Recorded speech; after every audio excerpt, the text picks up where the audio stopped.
Unapologetic Sanatani Hindu. Sanatani Hindu.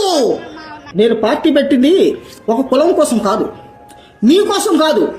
నేను party పెట్టింది సుగాలి ప్రీతి కోసం, సుగాలి ప్రీతి తల్లి కోసం.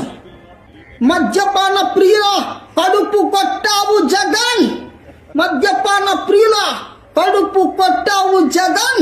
నా తల్లిని దూషించారు, మిమ్మల్ని వదలను. అయోధ్యకి 2 లక్షల కల్తీ నెయ్యి కలిపిన లడ్డూలు పంపించారు, నేను అసలు వదలను. నాకెక్కడ కులం ఉంది, నాకెక్కడ మతం ఉంది? నాకు కులాన్ని అంటించకండి. నాకు కులం అంటే చిరాకు, ప్రాంతీయ అభిమానం లేదు. కనీసం కుల భావన తెచ్చుకొని ఓటేయండి, కుల భావన తెచ్చుకొని ఓటేయండి. మన కాపుగలలో ఎవరు సీఎం లేరన్నారు కదా, మీరందరూ కలిసి ఓట్లేయండి, నేను సీఎం అవుతా. జగన్మోహన్ రెడ్డికి చిన్న బొక్క పడితే ఊగిపోతుంది.